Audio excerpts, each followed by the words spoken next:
السلام علیکم ورحمۃ اللہ وبرکاتہ۔ الحمد للہ بجلالہ المتفرد والصلاۃ دوما علی خیر الانام محمد والآل والاصحاب ومن عند الشدائد اما بعد اعوذ باللہ من الشیطان الرجیم بسم اللہ الرحمن الرحیم واتل علیہم نبأ ابنی آدم بالحق اذ قربا قربانا فتقبل من احدہما ولم يتقبل من الآخر صدق اللہ العظیم وبلغنا رسولہ النبی الکریم الکریم ونحن على ذلك لمن الشاهدين والشاكرين والحمد لله رب العالمين سبحانك لا علم لنا إلا ما علمتنا إنك أنت العليم الحكيم صدق الله العظيم۔ نہایت ہی ادب و احترام کے ساتھ بارگاہ رسالت معاب بال رسالت معاب میں یہ درود و سلام و صد احترام پیش فرمائے۔ اللہم صلی علی سیدنا و شفیعنا و حبیبنا ومولانا محمد ماجد الجود والکرم وعلى آلہ الکرام ابن کریم آلہ واصحابہ وبارک وسلم۔ صلاۃ و سلام علیک یا حبیبی یا سیدی یا رسول اللہ صلی اللہ تعالی علیہ وسلم۔ خطبہ مسعودہ کے بعد اس کی شان آیت پاک کی تلاوت کا شرف حاصل کیا۔ اللہ رب العزت آیت پاک کی تلاوت کو قبول فرمائے۔ تلاوت کردہ آیت مبارکہ صدق الفیل میں ہم تمام لوگوں کی گناہوں کو معاف فرمائے، ہم سب کے اعمال و عقائد و ایمان کی حفاظت اور اصلاح فرمائے، ہم سب کو حق بولنے، حق کی تلقین کرنے اور اس پر عمل کرنے کی توفیق نصیب فرمائے۔ آمین آمین آمین بجائے سید المرسلین علیہ التحیۃ والتسلیم۔ آج کا دن شاہ جمعہ ایک دن یا دو دن کے بعد آنے والا عظیم الشان محفل کا پہلا 10 دن بہت ہی اہم اور بہت ہی عظمت والا ماہ ذی الحجہ حرمت والا مہینہ ہے۔ اللہ پاک نے بڑی اہمیت قرآن میں بھی فرمائی، رسول پاک علیہ الصلاۃ و تسلیمات نے بھی ارشاد فرمائی۔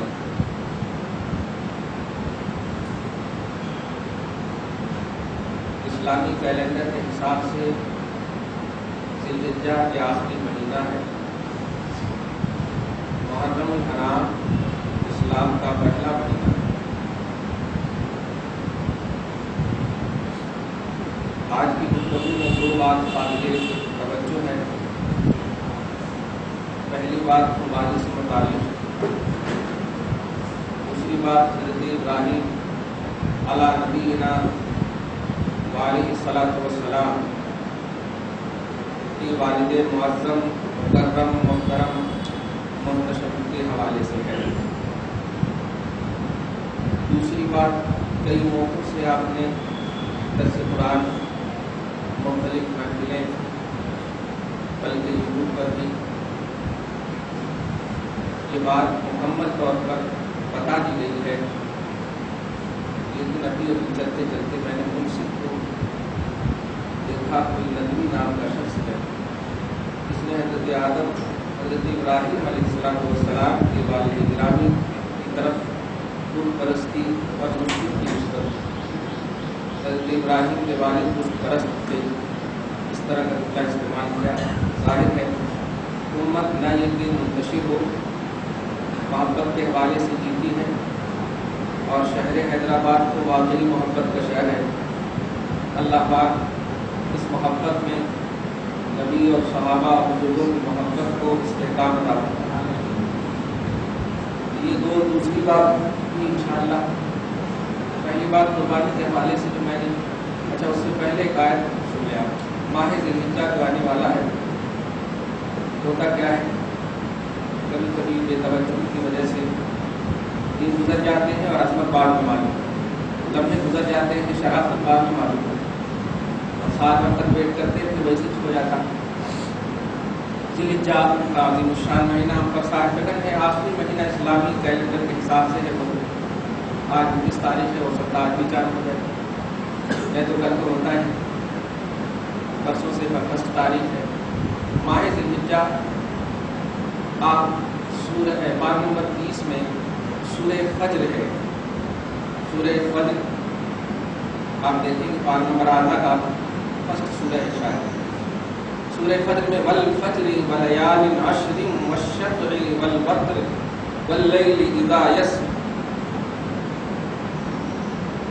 میں نے اس سے پہلے بتایا ہے کہ اللہ پاک جس چیز کی بھی قسم یاد فرماتا ہے تو وہ چیز بڑی محترم اور معظم ہوا کرتی ہے.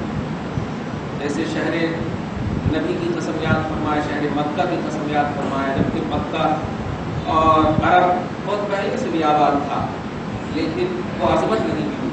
جب قسم یاد فرمایا تو اللہ پاک نے اس قسم کی وجہ بھی بیان فرمایا. درود مسعود مصطفیٰ صلی اللہ تعالی علیہ وسلم کی وجہ سے اللہ پاک نے اس کو عظمت عطا کی. کہنا یہ ہے کہ قسم جب یاد فرماتا ہے تو دنیا میں بھی ہے. دیکھیے جب عدالت میں کھڑے ہوتے تو قسم بھی تو کرتے ہیں میں قسم کھاتا ہوں سچ بولوں گا، سچ کے سوا کچھ نہیں بولوں گا. یہ کیا یہ مطلب یہ کہ آپ بتانا یہ چاہتے ہیں کہ میں برات کا اعلان کرتا ہوں برائی سے غلطی سے، میں صحیح بولوں گا، سچ بولوں گا. دنیاوی بات بھی ہے. اللہ پاک جب قسم یاد فرمائے وہ بے قسم کا سمپل سینٹینس بھی فرماتا قرآن میں تو ہمارے کو ماننے کے علاوہ کوئی چارہ ہی نہیں. لیکن آپ سنیے اللہ پاک فرماتا والفجر، قسم ہے فجر کی. یہ فجر کیا ہے؟ مفسرین کے حوالے سے آپ دیکھیں تو فجر یہی ذی الحجہ کی پہلی فجر آنے جو چاند ہوگا اس کی جو پہلی فجر ہے وہ مراد. والفجر قسم ہے فجر کی. ولیال عشر، عشر مانے 10، لیال مانے رات، اور قسم ہے 10 رات کی. اور رات کو نزدیک کیا آتا ہے تو اس لیے فجر سے شروع کر دیا سمجھ جانے کے لیے آپ کو ذہن دے دیا. اور یہ 10 ذی الحجہ کی، 10 ذی الحجہ کی اللہ پاک قسم یاد فرمانا. بس اتنا ہی آپ کے لیے ہمارے لیے کافی تھا کہ اللہ پاک نے ان 10 دنوں کی قسم یاد فرمایا. کیا عظمت ہوگی اس کی، کیا مقام ہوگا. بس رسول پاک کی زبان سے آپ سن لیں، رسول پاک کی زبان سے سنیے. اللہ کے رسول صلی اللہ علیہ وسلم نے فرمایا کہ ان 10 دنوں میں جو بھی اولاد آدم، جو بھی انسان عمل کرتا اللہ کو سارے دنوں سے زیادہ ان 10 دنوں کے اعمال صالحہ اللہ کو بڑے پسند ہیں، بڑے محبوب. حیدرآباد کی سرزمین خدا پاک عز و جل یہاں کی ثقافت کو ظاہری باطنی ہر دو طور پر محفوظ و معمول فرمائے. روزے رکھنے کا اہتمام کرتے ہیں الحمدللہ ثم الحمدللہ. لیکن بھائیو اگر رمضان کے روزے قضے ہو گئے ہیں، فرض اور واجب کے بغیر یاد رکھنا کوئی بھی نفل روزہ رکھنے کی آپ کو اجازت نہیں ہے، چاہے وہ مرد ہو یا عورت ہو. سب سے پہلے آپ اپنے فرض کی جو قضا ہوئی ہے اس کی ادائیگی آپ کو کرنی ہے. اگر روزے چھوٹے ہیں رمضان کے آپ روزے رمضان کے پہلے رکھیں. نہ یہ کہ آپ کو جو بتا دیا کہ جیسے اب عرفہ کے روزے کے بارے میں ابھی ابسینٹ ہوگا، کنز العمال کی روایت ہے، اس کی روایت ہے، اس کے دیکھنے کی توفیق تک میں بڑے یقین سے کہتا ہوں کوئی بھی ہندوستان کی سرزمین پہ کنز العمال ایگزیکٹ کسی نے دیکھا ہی نہیں ہوگا. علماء کے علاوہ کہہ رہا ہوں، مفتیان اسلام کے علاوہ کہہ رہا ہوں.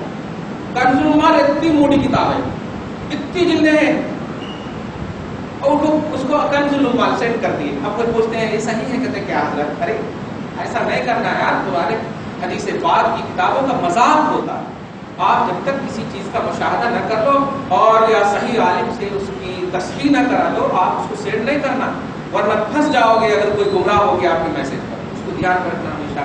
تو کنز العمال وغیرہ کی روایت سے، دیگر کتابوں کی روایت سے بات آ رہی ہے. عرفہ کے دن کا روزہ پچھلے 1 سال اور آنے والے 1 سال کے گناہوں کا کفارہ ہے. واہ، یہ تو ایک دم رینیول والا مسئلہ کہ پیچھے جتنا گناہ کرے وہ بھی معاف ہوتا، آنے والا بھی گناہ معاف ہوتا. تو جاؤ پارک میں بیٹھے رہو، گناہ کرتے استغفر اللہ اللہ. یہ نوجوان زیادہ سے زیادہ سینڈ کرتے، فجر کی نماز پڑھتے نہیں اور یہ روزے کے بارے میں سینڈ کرتے. خبردار خبردار، فرائض اور واجبات مقدم ہیں. یہ ساری چیزیں آپ کو اٹریکشن کے لیے، آپ کو رغبت دلانے کے لیے رسول پاک کی زبان سے. آپ اسلام ہی کے دائرے میں رہو. چھوٹی سے چھوٹی چیز میں جب اتنی عظمت ہے تو فرائض اور واجبات میں کتنی عظمت ملے گی یہ بتانا چاہ رہا اللہ اس کا. یہ دھیان میں ہمیشہ رکھا کیجیے. اللہ میں توفیق عطا. تو یہ عظمت سمجھ گئے آپ تو آپ روزہ رکھیں. اگر آپ پر روزے کی قضا نہیں ہے تو جب سے آپ بالغ ہوئے ہیں تب سے یاد رکھنا, اسی رمضان کے بعد جب سے بالغ ہوئے ہیں کبھی بھی چھوٹا آفس کی وجہ سے, ایگزام کی وجہ سے, امتحان کی وجہ سے, تو یاد رکھنا شادی ہونے سے پہلے تک لوگ نابالغ رہتے, ایسا نہیں ہے. ماں باپ کے یہاں بھی شادی نہیں ہوئی تب بھی آپ بالغ ہیں تو بالغ ہیں, آپ سے اللہ پاک حساب لے گا. ہاں شادی ہونے کے بعد بالغ ہو جاتے بچے یا بچے, نہیں, جب سے بالغ ہوئے آپ تب سے آپ کو اللہ پاک آپ پر فرض شریعت لاگو کر دیا ہے. تو یہ یاد کر کے جو قضا ہے پہلے اس کی ادائیگی آپ کو کرنا ہے. یہ سب حدیثیں جو آپ کے پاس آئیں گے سیٹ ہو کر کے, تو آپ ایسا نہیں کہ بڑا گولڈن ہے, ایسا نہیں ہے. اگر کریں گے بھی تو آپ کو نفل کا ثواب نہیں ملے گا. قرض کی بوجھ رکھ کر کے نفل کی ادائیگی باعث لعنت ہے. قرض کی بوجھ اگر آپ رکھیں, ایک بات یہ ہے, ایک بات بڑی بڑی بات ہے, درود شریف پہلے پڑھی, اللہم صلی علی محمد وعلی آل محمد. آج کی بات خاص طور سے مسائل کے حوالے سے کچھ باتیں ہوں گی دیکھیے. ایک بات بڑی توجہ طلب بات ہے. اب کوئی شخص ہے کسی وجہ سے قربانی نہیں کر سکا گزشتہ سال یا کسی سال پہلے نہیں کر سکا, اب کیا کرنا؟ تو اب اس سال کی قربانی اس سال کرنا کیا یا اس سال بھی کر لینا کیا؟ تو یہ ایک مسئلہ بڑا اچھا پوچھا گیا ہے, لیکن آپ لوگ اس کو دھیان میں رکھیے. قربانی کی جیسے عید کی نماز اگر کسی کی چھوٹ گئی ہے تو اس کی قضا نہیں ہے. شکرانے کی نماز ہے, آپ گھر میں 2 رکعت شکرانے کی نماز پڑھ لیجیے, قضا نہیں ہے. ایسے ہی قربانی اگر آپ کی چھوٹ گئی ہے تو آپ بکرا لے کے یا گائے وغیرہ میں حصہ لے کر کے آپ قربانی نہیں دے سکتے. البتہ ایک جانور کی قیمت آپ صدقہ کرنا واجب ہے اگر چھوٹ گئی. دھیان رکھیے, ایک جانور بولے تو اگر چھوٹا کرنا ہے تو ایک جانور نہیں تو ایک حصے کی جو قیمت لگ رہی ہے وقتی طور پر جو ہے اس کی قیمت ادا کرنا آپ پر واجب ہے. صدقہ جس کو کہتے ہیں, یعنی قربانی بھی قضا نہیں ہے کہ پرسنل ہے دیے تو اس سال دے دینا کرتے نہیں, ایسا نہیں.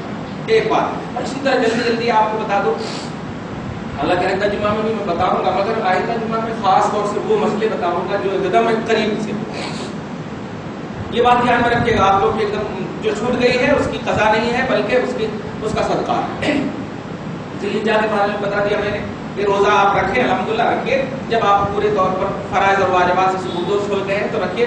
گھروں میں بھی اس کا اہتمام کریں. اچھا ایک اور بات, ہاں بڑی اچھی بات کی, جو قربانی کرتے ہیں ان کے لیے تو مستحب ہے, ان کے لیے بھی فرض و واجب نہیں ہے. وہ کیا؟ ناخن نہیں کاٹنا, ہاں, اور ایکسٹرا بال وغیرہ یا اور جو بالان سر کے ہیں یہ سب نہیں نکالنا کرتے. ہاں اس کو اتنی اہمیت دے دی گئی ہے, ہو گیا. اور جو ماشاءاللہ الحمدللہ اللہ پاک جو ہے ہدایت نصیب فرمایا, ماشاءاللہ میں جلتے دل سے پڑھ رہا ہوں. وہ بچے جو داڑھی نہیں رکھتے ہیں وہ 10 دن تک داڑھی بھی رکھ لیتے ہیں اور کہتے ہیں کیا کہ 10ویں ذیلحجہ کو شیونگ کرا رکھتے ہیں, ثواب ملتا. اور یہ ثواب نہیں, الٹا عذاب ہوتا, سیدھا عذاب بھی نہیں ہوتا. اس کو دھیان میں رکھو. ایک تو تم زندگی بھر تک رسول پاک کی سنت پر تراشتے رہے. پیارے اللہ پاک آپ کو معاف فرمائے, عقیدے کی بنیاد پر آپ کو زندگی عطا فرمائے. لیکن اگر ایسی سوچ ہے کہ نہیں اس دن ہم شیونگ کرائیں گے, خبردار ایسی سوچ نہیں کرنا. ایک مشت داڑھی بڑھانے کا حکم ہے, داڑھی شیونگ کا حکم نہیں. بڑھاؤ اور اس میں اچھا کرو, اس میں خوبصورتی لانے کی کوشش کرو. اس کو دھیان میں رکھنا. حضرت عبداللہ ابن عمر تو اسی حج اور عمرہ کے حوالے سے بخاری شریف کی حدیث ہے کہ اب آپ ادھر ہماری طرف توجہ دینا, ہماری طرف دیکھنا. حضرت عبداللہ ابن عمر کیسے کرتے تھے, اپنی داڑھی کو ایسے رکھ لیتے اور رکھ لینے کے بعد نیچے میں جتنا ایکسٹرا ہوتا, فضلہ کا لفظ ہے, اگر جو فضلہ ایکسٹرا ہوتا اس کو اتنا کاٹ لیتے. اسی سے فقہا نے کہا کہ ایک مشت داڑھی رکھنا واجب ہے, ایکسٹرا جو ہے کاٹ لیتے. لیکن میں کہتا ہوں کچھ کے چہرے پتلے چھوٹے موٹے ہوتے ہیں, اسی حساب سے رکھیں. کوئی خوبصورت رسول پاک کی داڑھی مبارک سینے پاک تک آتے ہیں, سینے پاک تک آتے ہیں. اس لیے آپ ہرگز یہ سوچ کر کے آپ داڑھی کو نہ 10 دن تک پھر جا کر کے ایک دم اس دن جو ہے ٹکلا میں کرا لیں, آپ داڑھی بھی اڑا لیں, ارے دکھنے میں لگے کہ کیا ہے کہ کیا ہے. ایسا نہیں کرنا. آپ اگر آپ یہ گناہ میں ملوث ہے تو پہلے تو دعا کر دو اللہ ہدایت کاملہ نصیب فرمائے, سنت نبوی پر عمل پیرا ہونے کی توفیق کامل عطا فرمائے. تو ایسا نہیں کرنا. البتہ اگر آپ 40 دن سے زیادہ, یہ بھی مسئلہ 40 دن سے کم کے اندر اگر آپ نے ناخن نہیں کٹایا, 40 دن سے ایکسٹرا ہو جائے نا ناخن کو, ناک اس کے بال کو, ناک کے نیچے کے بال کو 40 دن سے زیادہ ہو جائے تو پھر آپ کی نماز پر بھی اور دیگر عبادات پر بھی اثر پڑتا. مکروہ ہے 40 دن سے زیادہ رکھنا ایکسٹرا بال. 40 دن کے اندر تک آپ کو ایکسٹرا بال نکال دینا چاہیے, یہ ہے. تو اگر ایسا ہے 1 ہفتے 2 ہفتے میں آپ کاٹا کاٹی کرتے ہیں تو آپ پر مستحب یہ ہے جو قربانی کرتے ہیں، توجہ دیجیے گا، سب سے پہلے ان کے لیے مستحب یہ ہے کہ آپ نہ نکالیں، ناخن بھی نہیں نکالیں، ایکسٹرا بال جو ہے یہ بھی نہ نکالیں. لیکن اگر ہم پاگل کی طرح لمبے لمبے ناخن ہو گئے ہیں، پاگل کی طرح بڑے بڑے ایک دم ہو گئے ہیں، اسی طرح 40 دن سے زیادہ ہو گئے مہک رہے ہیں تو آپ نکال سکتے ہیں. اس کو یہ فرض و واجب نہیں، مستحب ہے، نہ نکال. اور جو قربانی نہیں کرتے، میں تو آج کی تاریخ میں بخدا کہتا ہوں قریب سب پر قربانی واجب ہونا چاہیے. کیوں؟ یہ بتائیے، کھا پی کر کے سال میں آپ 30,000 بھی جمع نہیں کر سکتے تو آج کون سی دنیا میں جی رہے ہو آپ؟ کون سی دنیا میں جی رہے ہیں؟ جھاڑو لگانے والے لاکھوں روپے کما رہے ہیں، 30,000 روپے کھا پی کر کے نہیں جمع کر سکتے آپ. اور اس پر تو سال بھی گزرنے کی بات نہیں ہے. اگر آپ کو پچھلے قربانی کے دن میں پیسہ آ گیا تو آپ کو قربانی دینا واجب ہے، سال بھی گزرنا واجب نہیں. تو 30,000 روپے ہے تو آپ قربانی دیجیے. الحمدللہ قربانی کا مطلب جانتے ہو، انکمنگ کا پہلو نہیں ہے، آؤٹ گوئنگ کا پہلو. دینا یہ قربانی کا پہلو ہے. تو دعا ہے اللہ پاک آپ کو ہم سب کو توفیق عطا فرمائے کہ، اور اے نوجوانوں، اے بزرگوں، اے لوگوں، اگر تمہیں قربانی کی واقعی وسعت نہیں ہے تو آپ بھی ایسا کرو، آپ اپنے ناخن کو، اپنے بال کو وغیرہ کو جو بھی ایکسٹرا ہے 40 دن نہیں گزرے ہیں تو آپ بھی نہ کرو. رسول پاک فرماتے ہیں فہی تمام اضحیتی کا، جاؤ تم ایسی نیت اگر لے کر کے کرو گے تو تمہیں پوری قربانی کا ثواب ملے گا. 10ویں دن ایسا کرنا، 10ویں تاریخ کو ایسا کرنا، عید کے دن جس کو بولتے کرے تو انشاءاللہ پورے ثواب ملتا. لیکن وہ فراڈی نہیں کرنا، دھوکہ نہیں کرنا، ارے FD بنائے سو ہے، یہ بنائے سو ہے، وہاں ہے، ایسا ہے. ایکسٹرا اگر آپ کے پاس ہے تو آپ ہم سے چھپا سکتے ہیں. اللہ تعالیٰ بذات الصدور ہے، وہ دلوں کو جانتا ہے، وہ آپ کے اندر کو بھی جانتا، سب جانتا ہے. نہیں شادی کے واسطے ہم ایسا نہیں، سب جانتا ہے. آپ میرے اشارے کو سمجھ رہے ہوں گے، آپ ایسا نہیں، ایسا کرنا، بیٹی کی شادی کرنا، وہ سب کچھ نہیں. ایک قربانی کرنا. اللہ پاک ارے جب ابراہیم کے لیے جنت سے میڑھا نازل کر سکتا ہے، آپ کے لیے آسمان سے رزق کیسے نازل نہیں کر سکتا؟ کیسے رزق نازل نہیں کر سکتا؟ سوچنا. انبیاء کرام تو آزمائشوں کی دنیا میں چلا کرتے تھے، اور بلکہ اگر کہوں حصہ قسمت انبیاء ہی آزمائش کا نام.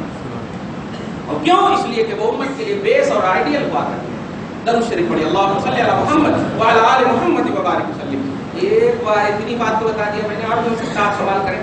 چلتے چلتے یہ بتا دوں کہ اس سال الحمدللہ ثم الحمدللہ میری نگرانی میں قربانی اشتراکی طور پر ہو رہا. وجہ کیا ہے بتاؤں، اپنے دل کی بات. ارے ابھی ہمارے واٹس ایپ پر بھی پتا نہیں کون واٹ لگا دیا، واٹس ایپ پر بھیجتے 1500 روپئے ایک حصہ، لیکن گوشت نہیں ملے گا. اور قربانی کہاں ہوگی؟ جنگل میں ہوگی، کہیں دوسری جگہ ہوگی، آپ خالی پیسہ بھیج دو ہمارے لیے. اور لوگ جو ہے پھٹافٹ ایک دم لے رہے ہیں قربانی کے حصے. ارے 1500 میں ہو گیا نا، آپ جانو نہیں، اللہ نے آپ کو عقل دیا ہے تو آپ شعور، احساس، مشاہدہ، یقین، استحکام فکر سب کے ساتھ آپ حصہ لینا، کہیں پر بھی حصہ لینا. اس لیے میں خوشخبری دے دوں، اس سال ہم اپنے سینٹر کی طرف سے واقعی مشترکہ قربانی اپنی نگرانی میں ہم کر رہے ہیں. اگر اعتماد اور بھروسہ ہے تو ہم سے آپ ضرور ملیے گا انشاءاللہ. لیکن ایسے الٹے پلٹے کے پاس خالی میڈیا میں اس میں دیکھ کر کے اب جا کر کے ہاں میں بھیج رہا ہوں آدمی کو، آپ 1500 روپے دے دیں، ہاں آپ کر دینا ہمارے نام سے، یہ نامہ ہے. ویسے ہے وہ نامہ کیا ہے؟ وہ جا کر کے شاداب ہوٹل میں بیٹھا ہوا ہے قربانی کرنے. استغفر اللہ. اس لیے خبردار یقینیات کی دنیا میں آپ قربانی کرو، اور علامت قربانی آپ کو اور علامت قرب آپ کو سمجھ میں آئے تو آپ حصہ وغیرہ لو. ہے ایک بات، یہ درود شریف پڑھیے، اللہم صلی علی محمد وعلی آل محمد. یہ سب خرافات ہیں ہمارے آزو بازو میں، اس کو ذرا صاف ستھرا کرنا ضروری ہے. اور پیارے اس کو دھیان میں رکھیے کہ ہم ملک سے محبت کرتے ہیں، الحمدللہ محبت کرتے ہیں، ملک پر ایمان للہ محبت ہم کرتے ہیں. اور محبت جو ہے عداوت، بغض، عناد، ساری دیواروں کو توڑ دینے والی چیز کا نام ہے. تو ہم محبت کرتے ہیں، لیکن محبت کا یہ مطلب نہیں ہے کہ ہم بالکل جھک جائیں، سوریہ نمسکار کریں اور بالکل گو ماتا کی بھکتی کریں، فجر کی نماز نہ پڑھیں اور گو ماتا کے بارے میں ہم اعلان کریں اور جے ہند کا اعلان کریں. ایسا نہیں. آپ اپنے قانون اسلام پر پورے طور پر عمل کیجئے. باقی آپ کو چونٹی سے بھی محبت کرنا ہے، باقی آپ کو در و دیوار سے بھی محبت کرنا ہے، باقی آپ کو ہر چیز سے محبت کرنا، اس کا حق ادا کرنا ہے. رسول پاک کی شان کو دیکھ کے راہوں سے چلا کرتے تھے، پریکٹیکلی طور پر بھی تکلیف دہ چیز ہوتی ہٹا دیتے اور فرماتے اگر تکلیف دہ چیز کو میری امت ہٹائے گی تو میں صدقہ کا ثواب دلواؤں گا. صدقہ کا ثواب، اماطۃ الاذی عن الطریق صدقۃ. تکلیف دہ چیز ہٹانا راستے سے یہ صدقہ ہے. تکلیف دینے والی چیز، یہ کیلے کانٹے یہی سب تو ہوتے ہوں گے نا تکلیف دینے والی چیز. چلتے پھرتے جان رکھنے والے گائے کو ہم کیسے بلا وجہ تکلیف دے سکتے ہیں؟ ذرا سوچو تو. لیکن جو اللہ اس کا رسول کہتا ہے اس میں اپنی منطق نہیں لگاتے. اس لیے کہ ابراہیم کو رب نے جانور ذبح کرنے نہیں، اپنا بیٹا ذبح کرنے کہا. بتائیے لاجک کہتا ہے کوئی اپنا بیٹا ذبح کرے؟ اور اللہ پاک نے کہا تو حضرت ابراہیم بے سوچے سمجھے. ابراہیم اس سے پہلے کہتے، حضرت اسماعیل بچپن میں کہتے رہے اے میرے ابو باپ نے جو کہا ہے آپ کر گزریے. بتائیے باپ نے جو کہا کر گزریے. جانتے ہو جب قربانی کے وقت کوئی جانور بھاگ جاتا ہے تو شریعت مطہرہ کی روشنی میں آپ کو بول رہا ہوں کہ جو قربانی کا جانور بھاگ جاتا ہے دوسرا پھر جانور آپ لاتے ہیں، حقیقت میں وہ جانور جو ہے بدنصیب ہوا کرتا ہے جو بھاگ جاتا ہے. ورنہ آپ خود دیکھے ہوگے، محسوس کیے ہوگے، کبھی کبھی قربانی کا جانور اپنی آنکھوں سے آنسو گراتا اور سر جو ہے جھکا لیتا ہے اور بہترین سے قربان ہونے کے لیے تیار رہتا ہے. وہ اس کی قسمت ہے کیونکہ وہ جانتا ہے. رسول فرماتے ہیں قربانی کے جانور کا خون زمین پر گرنے سے پہلے اللہ پاک قبول فرما لیتا ہے. سبحان اللہ، قبول فرما لیتا ہے. درود شریف پڑھیے اللہم صلی علی محمد وعلی آل محمد وبارک وسلم. اس لیے آپ کو بغض و عناد کی دنیا میں رہ کر کے قربانی کا تصور نہیں. ارے وہ لوگ ہمارے کو روکیں گے، ایسا کریں گے ویسا کریں گے. افسوس ہوتا ہے گائے کو ذبح نہیں کرنا کہتے، بیل کو ذبح کرنا کہتے. عجیب بات ہے، یہ کون سا لاجک ہے 1977 سے لے کر کے ہم پر ایسا کیا جا رہا ہے. خیر پیارے، آپ کو جو اویلیبل ہو الحمدللہ کیجئے اور اللہ کی رضا کے لیے کیجئے. ثم الحمدللہ پروردگار عالم آپ کے ہر کیجئے کو قبول فرما. یہ ہو گیا. آپ جو امپورٹنٹ بات بتا رہا ہوں، جو ہمارے کوئی نام فصیح الدین ندوی صاحب ہیں، ندوی صاحب بولے تو بڑی تحقیق کی دنیا والے یونیورسٹی ہے نا، لیکن آج تک بتائیے اتنا مشہور پہلو توجہ دیجیے مسند بزاز، طبرانی اور دیگر معتبر کتابوں سے آپ کو بتاؤں، اور اس سے پہلے بھی بتا چکا ہوں.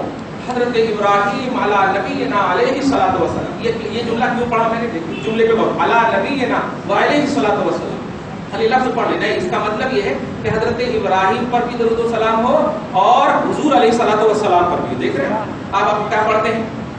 اللہم صلی علی محمد وعلی آل محمد کما صلیت علی ابراہیم وعلی آل ابراہیم. آل ابراہیم. آپ ذرا اس بات کو محسوس کیجئے. انشاءاللہ ابھی ایک مہینے کے بعد جو محرم آنے والا ہے اس میں ہم آپ کو دیں گے قرآن اور اہل بیت کے عنوان سے ایک عظیم الشان کتاب. اور اس میں ایک بات خاص طور سے قابل ذکر یہ ہے کہ اولاد کے حوالے سے تو بات بہت کی گئی. اولاد کا مطلب نیچے اس فروع بولتے ہیں اس کو. فروع کے حوالے سے تو بہت بات کی گئی ہے، اصول کے حوالے سے بہت کم بات کی جاتی ہے. یعنی یوں کیجیے ایک بیٹا ہے، اس کے باپ بھی ہے، اس کی اولاد بھی ہے. اس کے باپ بھی ہے، ان کے اولاد بھی، آبا و اجداد بھی ہے. ان کے اولاد کے حوالے سے تو بہت ساری باتیں آپ نے سنی ہیں، لیکن آپ اس بات کو خاص طور سے دھیان دیجیے گا کہ جب نیچے کی نسلوں کا یہ عالم ہے تو اصلوں کا عالم کیا ہوگا؟ نسلوں کا جب یہ عالم ہے تو اصلوں کا عالم کیا ہوگا؟ حدیث سنیے آپ. اور حدیث سے پہلے ایک آیت سن لیجیے. اور نوجوانوں خاص طور سے اور بزرگوں اگر آپ کے بھی دماغ میں ایسی بات ہے، اللہ تعالیٰ آپ کے اس دماغی فکر کو اگر واقعی آپ بے سوچے سمجھے مان رہے تھے اور عقیدہ نہیں تھا، بحث علم کی بنیاد پر مان رہے تھے، تو اس کو فارمیٹ کر دینا. سورہ شعراء پارہ نمبر 19 کے آیت نمبر 219 میں آپ دیکھیں، 219 219 میں آپ دیکھیے لفظ پڑھ دے رہا ہوں. رسول اعظم صلی اللہ علیہ وسلم کی شان اصلیت بیان ہو رہی ہے. شان اصلیت. اصلیت کا مطلب حضور یعنی محمد ابن عبداللہ ابن عبد المطلب، یہ ابن جو جائیں گے ابن آدم، یہ شان اصلیت. سمجھ رہے آپ؟ توجہ دیجیے. اللہ پاک فرما رہا وَتَقَلُّبَكَ. تقلب مانے ہوتا ہے الٹ پلٹ کرنا، الٹ پلٹ کرنا، پھرنا.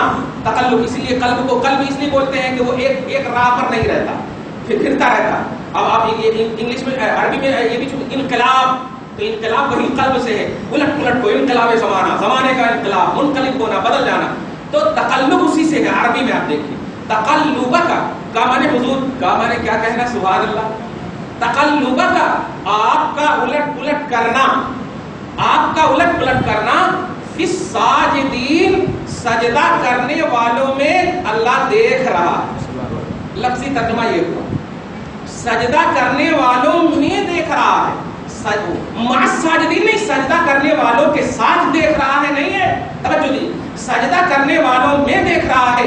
آپ یہ تو قرآن کا ترجمہ ہوا، مگر آپ تفسیر کے حوالے سن لو. یعنی اے حبیب مکرم، آدم سے لے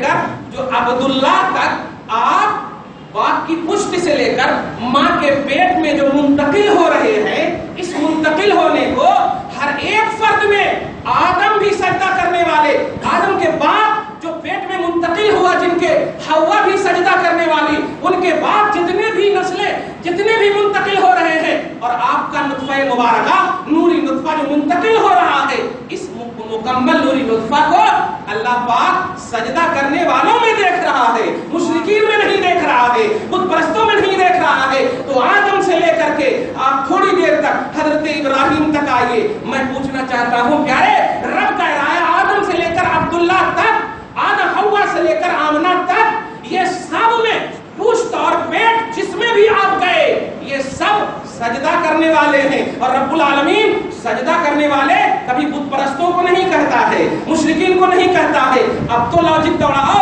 اب تو کامن سینس دوڑاؤ کہ سجدہ کرنے والا اللہ کے رسول صلی اللہ علیہ وسلم ان کے اندر سے منتقل ہو رہے ہیں۔ مطلب آپ جن کے پشت سے جن کے پیٹ میں آئے اور آخری میں حضرت آمنہ کے بطن مبارک سے نکلے، تو یہ سب اللہ تبارک و تعالیٰ کے مومن موحد ساجدین مسلمان تھے۔ تو سمجھ میں آیا؟ یہ آپ اس کو عقیدت میں نہیں، یہی عقیدہ ہے، پھسل جاؤ گے تو آپ کے باپ ماں کی بات کر رہے ہو یار، جن کے صدقے میں واہ واہ، بڑا افسوس ہوتا ہے اتنے دھڑلے انداز میں یہ لوگ بول رہے ہیں۔ مجھے لگتا ہے کہ تکلیف کیا ہے بھائی آپ کو نبی سے، حضور علیہ السلام سے کا کلمہ پڑھتے ہو اور آپ کو تکلیف کیا ہے ان کے پیچھے آپ پڑے ہوئے ہو؟ میں یہ پوچھنا چاہتا ہوں، ایک حدیث پاک پہلے سنیے اور مزہ آ جائے گا آپ کو۔ حدیث پاک سنیے، اللہ کے رسول فرماتے ہیں ایک حافظ قرآن حفظ کر لے اور اس پر عمل کرے، من حافظ القرآن وعمل بما فیہ، یہ حدیث مشکات میں میں نے دیکھا، توجہ دیجیے، جو حفظ کر لے، حفظ قرآن کر لے۔ آپ مدرسوں کے حوالے سے تو بہت اچھے جانتے ہوں گے، زکوٰۃ صدقات وغیرہ دینے والے، آپ نہیں جانتے تو کیا، وہ بچہ جو مدرسے میں پڑھتا ہے، غریب نادار طلبہ یتیم، اور ان کو زکوٰۃ صدقات دے دیا آپ نے، کھا کر کے وہ حافظ قرآن بنا اور اس پر عمل کیا۔ رسول فرماتے میدان محشر جب قائم ہوگا تو اہلیان محشر کو ایک طرف کر کے اس بچے کے ماں باپ کو بلایا جائے گا، توجہ دی، ماں باپ کو بلایا جائے گا اور ان کے سر وَلْيُلْبَسُوا وَالِدَاهُ تَاجًا أَفْضَلُ وَأَحْسَنُ مِنْ ضَوْءِ الشَّمْسِ، ضوء، ارے باپ رے باپ، کہ اہلیان محشر الگ ہو کر کے دیکھیں گے تو کہیں گے یہ کون ہے؟ آواز آئے گی یہ حافظ قرآن کے باپ ماں ہے، حافظ قرآن کے باپ ماں ہے۔ کیا مطلب؟ حافظ قرآن کے باپ ماں کے سر پر ایسا عظیم حسن کا، خوبصورتی کا تاج ہوگا کہ سورج کی خوبصورتی بھی ماند نظر آئے گی وہاں پر، سورج کی خوبصورتی بھی کمزور نظر آئے گی وہاں پر۔ کس حافظ قرآن؟ جس کو آپ نے صدقہ زکات دے کر کے مدرسے میں پڑھایا ہے، توجہ دیجیے گا، حافظ قرآن سے اعلیٰ وہ عالم دین جو حافظ بھی ہے وہ ہوا کرتا، اس سے اعلیٰ، توجہ دیجیے گا، مفتیان اسلام ہوا کرتا، اس سے اعلیٰ محقق ہوا کرتے، اس سے اعلیٰ محدث، اس سے اعلیٰ چلتے چلتے چلے جائیں۔ اب ہم قرآن کے حوالے سے سورہ آل عمران کے آیت نمبر 63 یا 4 کے حوالے سے بتا دوں، اس سے اعلیٰ ولی ہوا کرتے ہیں، ولی سے اعلیٰ شہید ہوا کرتے ہیں، شہید سے اعلیٰ صدیق ہوا کرتے ہیں، اور صدیق سے اعلیٰ نبی ہوا کرتے ہیں، اور نبی سے اعلیٰ رسول ہوا کرتے ہیں، اور رسولوں میں اعلیٰ آپ کے رسول ہیں، رسولوں میں اعلیٰ آپ کے رسول ہیں، اور اس کا کوئی انکار نہیں کرتا، یہ کوئی انکار نہیں کرتا ہے۔ وَمَا أَرْسَلْنَاكَ إِلَّا رَحْمَةً لِّلْعَالَمِينَ أَنَا سَيِّدُ وُلْدِ آدم أَنَا أَكْرَمُ الْأَوَّلِينَ وَالْآخِرِينَ وَرَفَعْنَا لَكَ ذِكْرَكَ۔ قرآن تو ایک ایک لفظ جو ہے ان کی عالمیت پر، ان کی افضلیت پر اعلان، اکرمیت پر اعلان، اور کوئی کہے یا نہ کہے، انبیاء کی جو عظمت والی صفحے ہیں وہ کہہ رہی ہیں ہم آپ کے غلام ہیں، ہم آپ کے غلام ہیں، تو آپ کے نبی سب سے اعلیٰ ہیں۔ ارے ایک زکات صدقات کا ہم جیسا حافظ قرآن جب میدان محشر میں ہمارے باپ ماں اٹھ رہے ہیں تو اتنا بڑا تاج پہنایا جا رہا ہے۔ ظالمہ، میرے نبی کے باپ ماں کو کافر و مشرک کہنے کا حق کس نے دیا ہے تمہیں؟ نبی پاک جس بطن مبارک سے پیدا ہوئے، ارے نبی جس زمین پر پاؤں رکھ دے اس زمین کی رب قسم یاد فرما لے، میرا مصطفیٰ جس پیٹ میں ہو اس پیٹ کا مقام کیا ہوگا، اس پیٹ کا مقام کیا ہوگا، جس پشت میں ہو اس پشت کا مقام کیا ہوگا۔ تو رب کے لاجک سے بھی زیادہ اپنے اندر لاجک رکھتا ہے، بدتمیز ہے، گستاخ ہے، لعنتی ہے، جو میرے آقا کی ماں کو کافرہ کہا ہے، جو میرے آقا کے والد کو کافرہ کہا ہے۔ یاد رکھنا، آدم سے لے کر کے عبداللہ تک مردوں میں سب موحد مسلمان، اور حوا سے لے کر کے آمنہ تک سب موحدہ مومنہ مسلمان ہے، ایک بھی شکوک و شبہات تک نہیں ہے ان کے کفر پر۔ ان کے ایمان پر. اور اگر سنو نہیں یقین ہے تو اللہ پاک فرماتا ہے انما المشرکون نجس کہ شرک جو ہے نجاست بھری چیز ہے. مشرکین جو ہوتے ہیں نجس ہوا کرتے ہیں. اور آقا سبحان آقا صلی اللہ علیہ وسلم ذاتی طور پر بھی صحابہ کا عقیدہ بتا دوں آپ کو اللہ نے ہر عیب سے بری بنا کر کے پیدا فرمایا. ہر عیب سے. بتائیے کسی کے کپڑے میں پیخانہ لگ جائے عیب ہے یا نہیں؟ پیشاب لگ جائے عیب ہے یا نہیں؟ عطر لگاؤ گے قریب ہوں گے, توجہ دیجیے گا, خوشبو لگاؤ گے قرب ہوگا. لیکن پیخانہ پیشاب جو نجاست ہے یہ ساری چیزیں معلوم ہو جائے تو آپ کہیں گے ارے اپنی بیٹی اپنا بیٹا پیشاب پخانہ کر دے تو دھونے کے لیے فوراً دوڑ جاتے ہو. اور ڈانٹنا بانٹنا بعد میں ہے, محبت بعد میں ہے, لیکن دھوتے ہو. تو یہ نجاست ظاہرہ لگ جائے تو نفرتیں ہو. نجاست باطنہ کفر ہے, نجاست باطنہ شرک ہے. میں پوچھنا چاہتا ہوں یا رسول یا اللہ یہ مصطفیٰ اگر آپ ان کی والدہ معظمہ کافرہ ہے معاذ اللہ, مشرکہ ہے معاذ اللہ, تو کفر اور شرک یہ تو بہت بڑی نجاست ہے, بہت بڑی ناپاکی ہے. آقا علیہ الصلوۃ والسلام کو 9 مہینہ تک اس کفر کے دلدل میں کیسے ہو سکتا ہے؟ ارے جو ساری کائنات کو پاک کرنے آنے والا ہو, ساری کائنات کو طیب زندگی دینے والا ہو, اس کو تو 9 مہینہ تک ناپاک کے پیٹ میں رکھے گا, ایسا کیسے ہو سکتا ہے؟ وہ بھی ناپاکی ظاہری نہیں, ناپاکی کفر کی, ناپاکی شرک کی. کیسا لاجک ہے؟ اے مومنو خبردار خبردار, مصطفیٰ کی ماں اور ماں کی تمام ماؤں کی ماں حضرت حوا تک سب مومنہ موحدہ طاہرہ طیبہ عفت معاف اور عصمت معاف یعنی ساری پاکیزگی پر قربان ہے. کوئی ماں ایسی نہیں, کوئی ماں ایسی نہیں ہے, ساری ماؤں کی ماں. تم فاطمہ کے بارے میں کیا سوچا ہے؟ یہ فاطمہ میرے مصطفیٰ کی بیٹی ہے. بیٹی کو جنتی عورتوں کی سرداریت, بیٹے کو جنتی نوجوانوں کی سرداریت, اور اس بیٹی کی دادی کو بڑا افسوس ہو رہا ہے. کیسا لاجک ہے قرآن میں حدیث میں کہتے. میں سورہ انعام کی آیت نمبر 75 کی بھی وضاحت کر دوں تاکہ اگر آئے ایسا کتے والا پہلو نہ رکھنا. 75 میں ہے کہ حضرت ابراہیم علیہ السلام کے بارے میں فرمایا جا رہا وَإِذْ قَالَ إِبْرَاهِيمُ لِأَبِيهِ آزَرَ. یاد کرو جب ابراہیم نے اپنے باپ آزر کو کہا, میں نے ہمیشہ کہا ہے.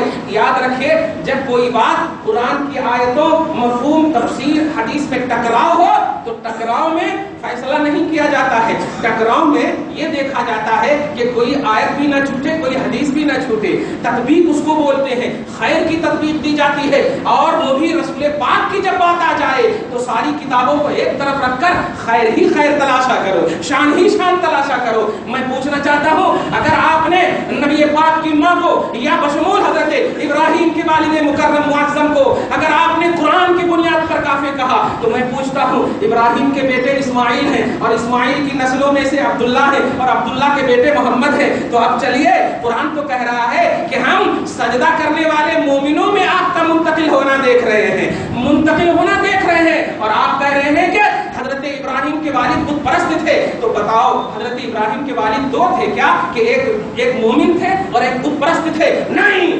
باپ تو کیسے ہو سکتا ہے؟ اور نسلوں کے لیے تو ایک ہی باپ ہوا کرتا ہے. توجہ دیجیے گا, ابراہیم کے والد کو اگر کافر مانے تو ان کی تمام جتنی بھی نسلیں ہوں گی کچھ نہ کچھ اثر پڑے گا. اور یاد رکھیے کسی بھی نبی کو اللہ پاک یہ گوارا ہی نہیں کرتا ہے کہ کفر جیسے نجاست سے اس کو ٹچ کرے, کفر اور شرک جیسے نجاست سے اس کو ٹچ کرے. اور وہ بھی ایک بڑی بات ہے, دیکھیے گا جب ماں کے پیٹ میں اولاد رہتی ہے تو ماں کا خون پیتی ہے نا, ماں کا خون پیتی ہے.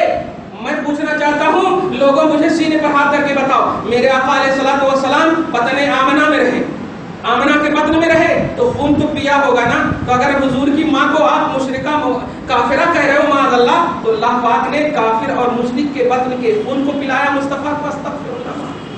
نبی جب کہ صاف فرماتے ہیں لا نستعین بمشرکین, ارے ہم کبھی بھی نہ ابھی نہ کبھی کسی مشرک سے کبھی مدد نہیں لیے ہیں اور کبھی لیں گے بھی نہیں. ہمیں اللہ تبارک و تعالیٰ نے اس سے بیزار کیا, اس سے الگ پیدا کیا ہے. درود شریف پڑھی اللہم صلی علی محمد وعلی آل محمد وبارک وسلم. خلاصہ یہ کہ یہ جو ابھی منصف وغیرہ میں بات آئی ہے اس میں اور آپ بھی اپنے سینے انصاف سے کہ